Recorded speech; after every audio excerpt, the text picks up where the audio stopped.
68 लाख लोग इनका नुकसान करेंगे। जी तो मैं हटने नहीं दूंगा, भर्ती भी करूंगा और तुम्हें भी नहीं हटने दूंगा, तुम्हारी जिंदगी भी सुरक्षित करूंगा। सरकार नहीं चलाते, परिवार चलाते हैं। तो अतिथि शिक्षक उनकी आगामी चुनाव में क्या प्रभाव दिखाएंगे अगर भविष्य सुरक्षित? 68,000 परिवार अतिथि शिक्षक, एक अतिथि शिक्षक बन रही है, उससे पूरे परिवार लगे। और निश्चित रूप से इस आदेश को देख करके आसाल बन गई हम लोगों को कि हम लोग निश्चित रूप से जो कार्य कर रहे हैं वो नियमित हो जाएंगे।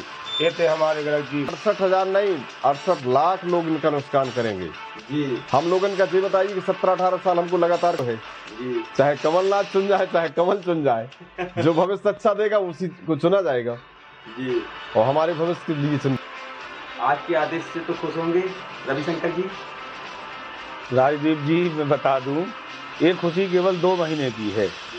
यह जो आदेश आया है आज केवल अक्टूबर और नवंबर महीने के लिए आया है, इसलिए वास्तविक हमारा हित करे, क्योंकि हमें हमेशा ही आज 17 मध्य प्रदेश के अतिथि शिक्षकों को लेकर के बहुत बड़ी खबर। जैसा कि बता दें, आज मुख्यमंत्री शिवराज सिंह चौहान ने कहा है कि अतिथि शिक्षक चिंता ना करें, तुम्हें हटने नहीं दूंगा, भर्ती भी करूंगा, तुम्हारी जिंदगी भी सुरक्षित करूंगा। जैसा कि बता दें, कल दिनांक 3/10/2023 को अतिथि शिक्षकों को कार्य मुक्त करने का आदेश लोक शिक्षण संचालनालय द्वारा जारी किया गया था। महज 24 घंटे के अंदर क्यों लेना पड़ा सरकार को वापस आदेश, जानिए पूरी सच्चाई पन्ना जिला के जिलाध्यक्ष रजनीश तिवारी, पूर्व जिलाध्यक्ष जितेंद्र गर्ग और वरिष्ठ अतिथि शिक्षक रविशंकर शास्त्री से। तीनों वरिष्ठ अतिथि शिक्षकों को जरूर सुने। बने रहिए जन की आवाज न्यूज में, चैनल को सब्सक्राइब जरूर करें। न्यूज में स्वागत है गर्ग जी आपका। ये हैं हमारे जितेंद्र गर्ग जी। मैं आपसे जानना चाहता हूँ, लोक शिक्षण संचालनालय से एक आदेश कल जारी हुआ था और 24 घंटे के अंदर एक आदेश आज जारी हुआ, इस विषय में आप क्या कहना चाहेंगे? आज पन्ना जिले में माननीय श्री जुगल किशोर जी की नगरी पन्ना में आज हम लोगों ने समस्त अतिथि शिक्षकों ने माननीय मुख्यमंत्री जी के नाम कलेक्टर पन्ना को ज्ञापन सौंपा, जिसमें पन्ना जिले के विभिन्न बिंदुओं से, विभिन्न क्षेत्रों से आए हुए 300 की संख्या में अतिथि शिक्षक थे। आज जो मध्य प्रदेश शासन ने, हमारे माननीय यशस्वी मुख्यमंत्री जी ने 2 सितंबर को महापंचायत बुलाई थी, जिसमें मैं स्वयं पन्ना गया। माननीय मुख्यमंत्री जी से सब लोगों की मुलाकात हुई और उन्होंने जो जो घोषणाएं की उसमें मात्र डबल वेतन का आदेश जारी किया गया है। बिल्कुल। वर्ग 3 10,000, वर्ग 2 14,000, वर्ग 3 18,000। लेकिन आदेश जारी होने के तुरंत बाद जो प्रमोशन प्रक्रिया राज्य शासन या वरिष्ठ अधिकारियों के मार्फत हो रही है, तो इससे अतिथि शिक्षकों में जनाक्रोश है। अतिथि शिक्षक बाहर निकलने के भय के कारण कि आज हम शिक्षक थे, कल हम सड़क पर हो जाएंगे, हमारा भविष्य क्या हो जाएगा, इसलिए अपने दाने दाने को मोहताज अतिथि शिक्षक इस भय के कारण कि निकल ना जाए, इस भय के कारण समूचे मध्य प्रदेश में के जिलों में माननीय मुख्यमंत्री जी के नाम समस्त कलेक्टरों को ज्ञापन दिया गया। और ये एक सरकार के खिलाफ या सरकार को माननीय मुख्यमंत्री जी को ये था कि हम लोग कहीं निकल जाएंगे, तो एक आक्रोश था। फिर माननीय मुख्यमंत्री जी के निर्देशानुसार या आदेशानुसार DPI से एक आदेश जारी हो गया है कि पूर्व से कार्यरत अतिथि शिक्षकों को निकाला ना जाए। ये बहुत बढ़िया व्यवस्था है। इस व्यवस्था में हम लोग काफ़ी प्रसन्न हैं कि जो अतिथि शिक्षक काम कर रहा है उसको भी रखा जाए और नियमित वाला आया उनको भी रखा जाए, क्योंकि नियमित वाले कोई 2 वर्ष, कोई 1 वर्ष, कोई 3 वर्ष, कोई 6 माह वाले हैं, वो रिटायरमेंट हो जाएंगे, इतने बीच में नियमितीकरण हो जाएगा। यदि अतिथि शिक्षकों का नियमितीकरण होता है तो समस्त अतिथि शिक्षक भारतीय जनता पार्टी के साथ हैं और वो आचार संहिता, चुनावी आचार संहिता के पहले इनको नियमितीकरण के आदेश दे दे, ताकि अतिथि शिक्षक अपने भविष्य को लेकर के स्थायी हो जाए और 62 वर्ष तक हमको स्थायी किया जाए। यदि हम लोग सड़क पे आ जाएंगे तो अब हम लोग शिक्षा विभाग और पढ़ाने के अलावा कोई काम नहीं कर सकते। मैं रोकना चाहता हूँ गर्ग जी, मुख्यमंत्री जी जो आदेश आया है, क्षमा चाहूँ, जो आदेश आया है उस आदेश में अतिथि शिक्षकों को कब से लेकर कब तक के लिए उन्हें अनुबंध किया है? अभी आदेश में अभी ऐसा कोई अनुबंध नहीं, उसमें ये लिखा है कि उसमें ये है कि पूर्व कार्यरत जो वर्तमान में आज की दिनांक में अतिथि शिक्षक कार्य कर रहे हैं उनको नहीं निकाला जाएगा किसी भी स्थिति में, आगामी आदेश तक नहीं निकाला जाएगा, आदेश तक नहीं निकाला जाएगा। लेकिन अतिथि शिक्षक कैसे भरोसा करे कि आप हमको नहीं निकाला जाएगा? अभी आपने महापंचायत की विगत दिनों, लेकिन अभी तक अतिथि शिक्षकों का भविष्य सुरक्षित नहीं है। अभी तक उनको डबल वेतन का जो आदेश जारी हुआ था, आदेश का तो मुझे पता नहीं है, इतना आदेश आया कि नहीं आया है, आया मैं है। तो ये कहूंगा कि अतिथि शिक्षकों को डबल वेतन मिला कि नहीं मिला। अतिथि शिक्षकों को उन्होंने कहा था 1 साल तक नहीं निकाला जाएगा, लेकिन अभी एक कार्यवाही अभी सुनने में मिला, अतिथि शिक्षकों में हड़कंप मचा, लेकिन फिर शासन प्रशासन को, सरकार को झुकना पड़ा।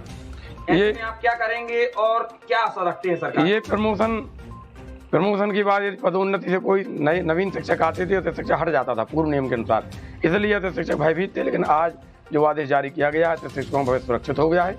जो अतिथि शिक्षक कार्य कर रहे हैं वो कार्य करेंगे और अतिथि शिक्षक निश्चिंत रहेंगे। और हम लोगों को नियमितीकरण निश्चित रूप से यशस्वी मुख्यमंत्री महोदय जी ने 2 सितंबर को कहा था कि हम सरकार नहीं चलाते, परिवार चलाते हैं।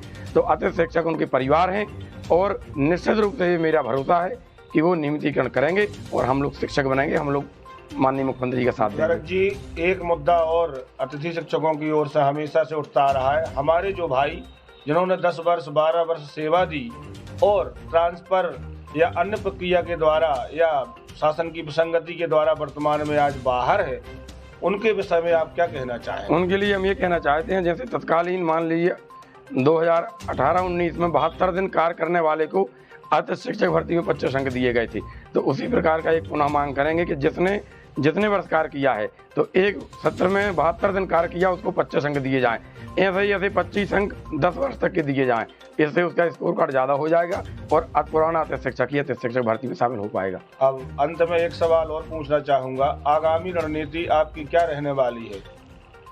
यदि आदर्श चुनाव आचार संहिता के पहले अतिथि शिक्षक नियमित होते हैं तो हम सब लोग माननीय मुख्यमंत्री के साथ हैं एवं सहयोगी हैं और निश्चित रूप से इस आदेश को देख करके आशा बन गई हम लोगों को कि हम लोग निश्चित रूप से जो कार्य कर रहे हैं वो नियमित हो जाएंगे। ये थे हमारे गर्ग जी, बहुत बहुत धन्यवाद गर्ग जी का जन की आवाज में। कल अतिथि शिक्षकों का आदेश आया था कि कार्य मुक्त किया जाता है। आज आगामी आदेश तक स्थायी रखने का आदेश आया है कि अतिथि शिक्षकों को नहीं हटाया जाए। इस संबंध में क्या कहेंगे आप? जन की आवाज़ का मैं बहुत बहुत हृदय से स्वागत करता हूँ। जन की आवाज़ ने हमारी हमेशा आवाज़ ऊपर उठाई है और हम अतिथि शिक्षकों के लिए लगातार प्रयासरत में रहती है और अतिथि शिक्षकों के लिए जी तोड़ मेहनत करती है। जन की आवाज़ ने अपनी हर जगह पे हर मुद्दे पर खड़े होकर के अपनी बात रखी है और सरकार तक पहुंचाई है। और कल जो जैसे आपने मुझसे चर्चा की है, कल लोक शिक्षण संचालनालय से जो आदेश आया था कि अतिथि शिक्षकों को कार्य मुक्त किया जाए और आज तत्काल आदेश पारित हो गया है लोक शिक्षण संचालनालय से कि आगामी आदेश तक अतिथि शिक्षकों को कार्य मुक्त न किया जाए जी। और मैं चाहता हूं कि हमारी जन की आवाज़ ने पहले मुद्दा उठाया था जी। और सरकार ने उसको देखा और उसको देख करके हमारी तत्काल आदेश को अपने वापस लिया और आगामी आदेश तक कार्य मुक्त नहीं होंगे अब अतिथि शिक्षक। लेकिन अतिथि शिक्षक काफी परेशान दिखाई दे रहे हैं, काफी चिंतित दिखाई दे रहे हैं। कुछ अतिथि शिक्षक कहते हैं कि हमें विगत दिनों पर प्रमोशन के कारण हम लोग घर बैठे, हमको निकाल दिया गया है। ऐसे शिक्षकों के लिए क्या चाहते हैं आप सरकार से? आप जी बताइए। हमारी मध्य प्रदेश में पहली बार माननीय मुख्यमंत्री जी ने हमारी 2 सितंबर को महापंचायत का आयोजन किया भोपाल में और पूरे प्रदेश भर से हमारे अतिथि शिक्षकों को आमंत्रित किया गया। लेकिन ये गलत है, हम पूर्णतः असंतुष्ट हैं माननीय मुख्यमंत्री जी से और उनके जो लोक शिक्षण संचालनालय बैठे हुए अधिकारी कर्मचारियों से कि आप ये बताइए कि हम लोगों के लिए जो हमारी निश्चित मांगें की गई थी मुख्यमंत्री, जैसे वेतन वृद्धि के संबंध में वो आदेश तो जारी कर दिया गया है, लेकिन एक और अनुबंध वाला सिस्टम था वो उन्होंने नहीं किया है। चूँकि कोई भी शासन द्वारा कोई भी कर्मचारी हमारे विरुद्ध आ जाए तो हमको बाहर नहीं निकालने का था, लेकिन उन्होंने हमारा अनुबंध वाला अभी आदेश जारी नहीं किया है, इसलिए हमारे अतिथि शिक्षक संपूर्ण रूप से परेशान। आप सरकार से संतुष्ट दिखाई दे रहे हैं? भारतीय जनता पार्टी की सरकार जो बैठी है? नहीं, बिल्कुल नहीं। मैं ऐसी सरकार से करबद्ध प्रार्थना करता हूं कि हम लोगों का भविष्य गर्त में भेज दिया है, इसलिए हम बिल्कुल पूर्णतः असंतुष्ट हैं और हमारा पूरा अमला असंतुष्ट है। भोपाल की महापंचायत में तो काफी तालियां बजाई थी मुख्यमंत्री जी के आगमन पर। नहीं, ये तो देखो हमारे मध्य प्रदेश का मुखिया है, हमारी तालियां बजाने का जे सिस्टर था कि हमारे लिए कुछ ना कुछ दे जाएंगे वो, उनने कुछ नहीं दिया है, सिस्टम में हमको बाहर कर दिया है। तो तालियां बजाई थी तो कुछ दिया होगा तब तो तालियां बजाई। तालियां तो केवल उन्होंने हमसे इसलिए बजवाई थी कि चूंकि हमारे अच्छा, बजवाई गई थी? नहीं जी, बजवाई नहीं गई थी, चूंकि वेतन जो हमारी 5,000 वालों को 10,000 किए गए और 7,000 वालों को 14,000, 14,000 और 10,000 9,000 वालों को 18,000 की मांग थी कि हमारा भविष्य सुरक्षित किया जाए, तो भविष्य तो सुरक्षित नहीं किया।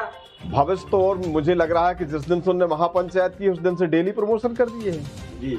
और हम लोगों का भविष्य तो निश्चित है कि अब चाहे आज नहीं तो कल हमारे प्रसन्न होकर के वर्ग 1 के पहले नंबर उन्होंने वर्ग 1 की वो किया, वर्ग 2 से वर्ग 1 में किया है, अब वर्ग 2 से वर्ग 1 में किया है, अब आज काउंसलिंग रही है वर्ग 3 से वर्ग 2 में, तो निश्चित है। और 10,000 भर्ती पहले 44,000 हमारे कुल मिला के प्रमोशन हुए हैं और 44,000 में हमारे 68,000 अतिथि शिक्षक हैं।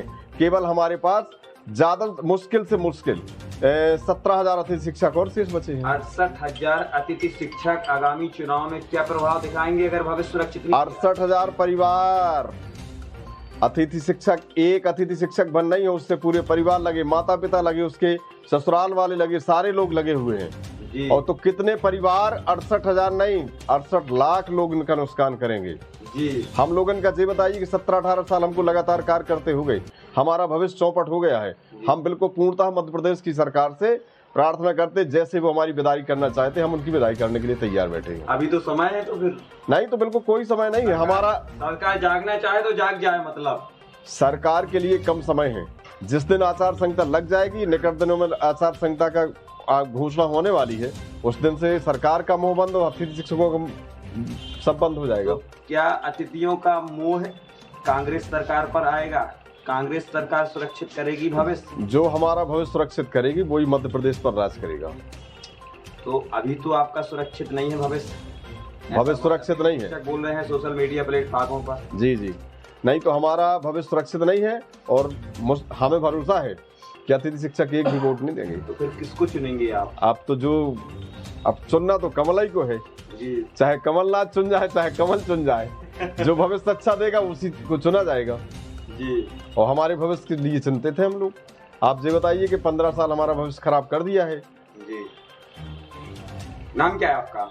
मेरा नाम रजनीश कुमार तिवारी, मैं पन्ना जिले से हूँ, अतिथि शिक्षक संघ पूर्व जिला अध्यक्ष, जिला संरक्षक हूँ।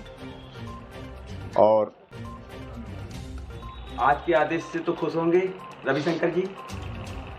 राजदीप जी, मैं बता दूं, ये खुशी केवल 2 महीने की है। यह जो आदेश आया है आज केवल अक्टूबर और नवंबर महीने के लिए आया है। इसलिए मैं मध्य प्रदेश के समस्त अतिथि शिक्षक भाइयों से आपके चैनल के माध्यम से बात कहना चाहता हूं कि ज़्यादा खुश होने की आवश्यकता नहीं है, क्योंकि यह जो आदेश आया है यह महज चुनाव तक के लिए ही आया है। जिस दिन चुनाव संपन्न हो जाएगा उसी दिन सरकार हमें बाहर कर देगी। इसलिए अब आगामी रणनीति हमारी यह होनी चाहिए कि आने वाली सरकार से हमें लिखित रूप में यह लिखवा करके लेना है, उसी सरकार का हमें समर्थन करना है, चाहे वो बीजेपी की सरकार हो अथवा कांग्रेस की सरकार हो, जो हमें प्रमोशन से या आने वाले समय में भविष्य में हमारे पद से हमें पृथक नहीं करेगी। क्योंकि जब पद ही नहीं रहेगा तो यह जो बढ़ी हुई वेतन है, कुछ भी है, उसका लाभ हमें नहीं मिलेगा। सबसे पहले हमारे लिए पद है, उसके बाद सब कुछ है। तो हमें उसी सरकार को का सपोर्ट करना है आगामी चुनाव में, जो हमें आने वाले समय में। ये बताइए सरकार का सपोर्ट कैसे करेंगे? आचार संहिता लगने वाली है, आप कैसे भरोसा करेंगे सरकार के ऊपर? कौन सी सरकार आपका सपोर्ट करने वाली है? देखिए, जैसे बीजेपी का होता है संकल्प पत्र, घोषणा पत्र इत्यादि, कांग्रेस का मैनिफेस्टो है वचन पत्र। जब यह वचन पत्र में या संकल्प पत्र में लिखित में हम सबके हित की बात रखेंगे। 15 महीने कांग्रेस की सरकार थी, उनने भी तो लिखित में दिया था कि हम आपको नियमित करेंगे, 90 दिनों में करेंगे, उसके बावजूद भी नहीं किया। इसलिए तो मैं मध्य प्रदेश के समस्त भाइयों से कहना चाहता हूं कि इस बार बड़ी ही सावधानी पूर्वक हमें उस सरकार के पास जाना है जो वास्तविक हमारा हित करे, क्योंकि हमें हमेशा ही आज 17 वर्षों से ठगा ही गया है। इसलिए अब ठगने की हद हो गई। अब मध्य प्रदेश का अतिथि शिक्षक ठगेगा नहीं, क्योंकि वर्तमान में देखिए कल आदेश आया था, महज 24 घंटे के अंदर सरकार को दबाव में आदेश वापस लेना पड़ा। आज हमारी न्यूज में सबसे पहले बिल्कुल प्रकाशन किया, बिल्कुल, और खबर का असर भी हुआ, बिल्कुल उसी के फलस्वरूप। और उसके बाद सारी प्रिंट मीडिया हो, इलेक्ट्रॉनिक मीडिया हो, सबने मुद्दे उठाए। और मध्य प्रदेश का अतिथि शिक्षक में जो महत्वपूर्ण बात बताना चाहता हूं, आज की डेट में एकजुट है और संघर्ष करने के लिए, सड़कों पर आने के लिए, सरकार की ईंट से ईंट बजाने के लिए पूर्णतः तैयार है। इसलिए अब इस बार मुझे विश्वास है कि मध्य प्रदेश का अतिथि शिक्षक ठगेगा नहीं, क्योंकि हम जानते हैं कि यह आदेश केवल झुंझुना है, केवल 2 महीने के लिए सरकार की ओर से दिया गया है। इसके बाद सरकार चाहे वो कांग्रेस की आवे चाहे बीजेपी की आवे, वो हमको बाहर कर देंगे। इसलिए इस विषय पे हम सबको निश्चित रूप से सारे अतिथि शिक्षकों को सोचना है। बहुत ज़्यादा खुश होने की अभी आवश्यकता नहीं है। अभी आगे की हमको कार्य प्रणाली, क्या कार्य योजना होगी, हम सबको बनाना है। इसी के साथ मैं एक सवाल और करना चाहता हूं आपसे। अतिथि शिक्षक लंबे समय से अपनी लड़ाई लड़ रहे हैं, बिल्कुल, आज लगातार 12-13 वर्षों के लगभग हो गया, लेकिन अभी तक उनको नियमित नहीं किया गया, उनकी कोई अभी तक सुनवाई नहीं हुई। कुल मिला के उनको झुंझुना पकड़ाया गया है। बिल्कुल, आगामी चुनाव आने वाले हैं 2024 में। देखिए, मुख्यमंत्री शिवराज सिंह चौहान भारतीय जनता पार्टी के चेहरा हैं, लेकिन मुख्यमंत्री शिवराज सिंह चौहान से आप संतुष्ट हैं कि कमलनाथ से संतुष्ट? देखिए, 15 महीने की सरकार थी, उनने भी आपको नियमित नहीं किया। ऐसे में आपको जब से यह अतिथि शिक्षक व्यवस्था आई मध्य प्रदेश के शिक्षा विभाग में, तब से ज्यादातर बीजेपी की सरकार ही रही है। मैं आपसे बता दूं, यह अतिथि शिक्षक बीजेपी सरकार की देन है और ज्यादा समय इनका ही राज रहा है। कांग्रेस का राज तो केवल 15 महीने की सरकार रही है, उसमें भी उन्होंने पहली कैबिनेट में हमको नियमित करने का वादा किया था, लेकिन नहीं किया। और बीजेपी सरकार ने तो 17 वर्षों तक करीब राज किया, उसके बाद भी हमारा भला नहीं किया। इसलिए इस बार हमारे द्वारा कोई चूक ना हो, इसलिए बड़ी ही सावधानी पूर्वक हमें उसी पार्टी का झंडा थामना है जो वास्तविक रूप से हमारा हित करेगी। जय हिंद, जय भारत। रविशंकर शास्त्री, जय अतिथि शिक्षक।